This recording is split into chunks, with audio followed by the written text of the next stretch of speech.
ओम ब्रह्म सत्यम सर्वधार। आज दास की कबीर वाणी। परम तत्व को जानना ही असली भक्ति। आइए आनंद लेते हैं संत कबीर दास जी की वाणी का।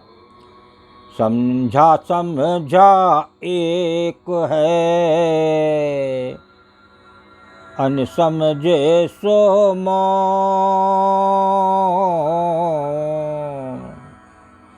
बातें बहुत मिलाबई, तासों झीक कौन कबीरा, तासों झीक कौन। समझा समझा एक है, अनसमझे सो मौन। बातें बहुत मिलाबई, तासों झीक कौन। सब ज्ञानियों का मत एक सा होता है। जो भी ज्ञानी सत्पुरुष इस संसार में आए और एक आत्म तत्व, एक परम तत्व को जान के गए इस संसार से और उस आत्म तत्व में विलीन हुए, तो उनका सबका मत एक सा रहा। आगे बताते हैं, वे मूर्खों के सामने मौन रहते थे, अनसमझे सो मौन। क्योंकि मूर्खों के सामने कुछ बोलना वाद विवाद का कारण बनता है। क्योंकि मूर्ख लोग बातें बहुत बनाते हैं, ज्ञानी आदमी की बातें कम सुनते हैं, अपनी बातें ज़्यादा कहते हैं। ये मूर्खा का निर्णय होता है। और आगे बताते हैं, अतः उनसे कौन सीखे, क्योंकि ज्ञानियों की बातें उन्हें समझ नहीं आती हैं। मूर्ख मानव की ज्ञानी की क्या बात समझ में आएगी। आगे दूसरी वाणी का आनंद लें। समझा सोई जानिए, समझ समानी माय। अब लग कछु ना बही, तब लग समझा नाही कबीरा, तब लग समझा नाही। समझा सोई जानिए, समझ समानी माही।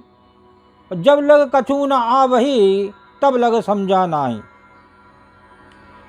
ज्ञानी उसी को समझना चाहिए जिसके अंदर ज्ञान समा गया हो।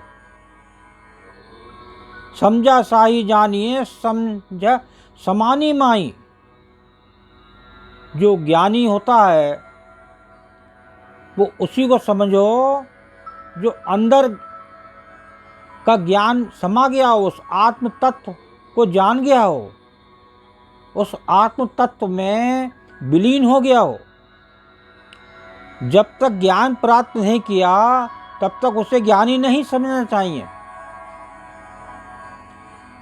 जब उसने आत्म तत्व का ज्ञान को समझ लिया, कहाँ से आया कहाँ नर जाए, कौन तेरो मुकाम, मंगत सारे विचारना मानुष जन्म का काम।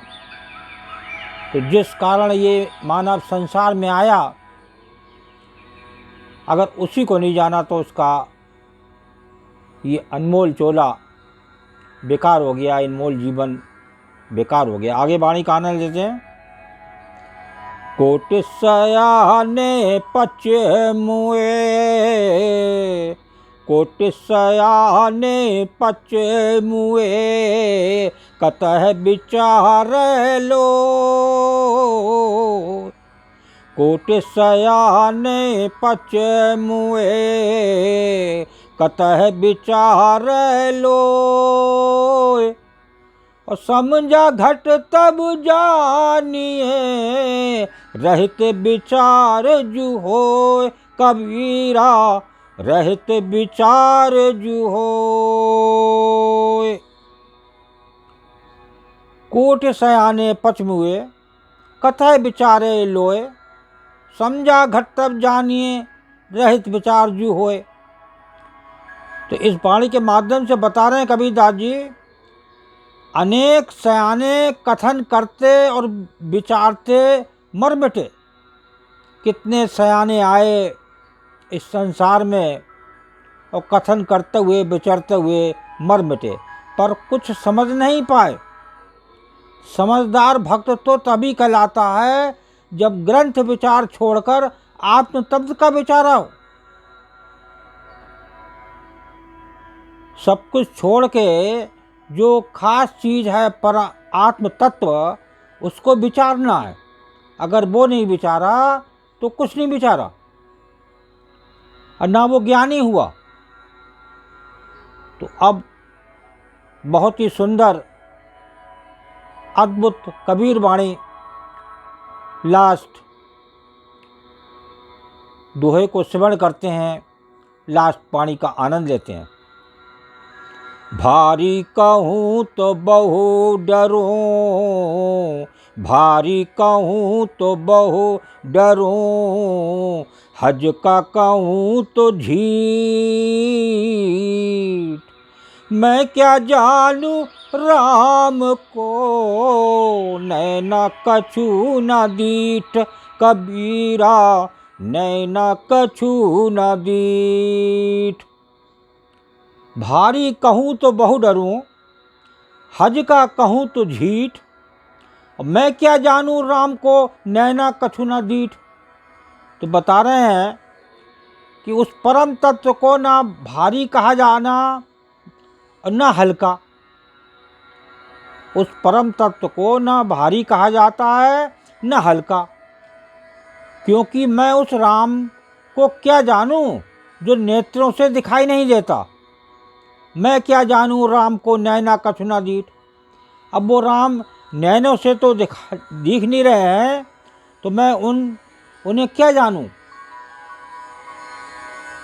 तो उस परम तत्व पर विचार करें। परम तत्व क्या है, वो आत्म तत्व क्या है, वहीं जो है असली खुशी है, असली आनंद है, असली भक्ति है। तो ये मानव प्रभु ने ये चोला इसीलिए भेजा है कि इस आत्म तत्व को जाने।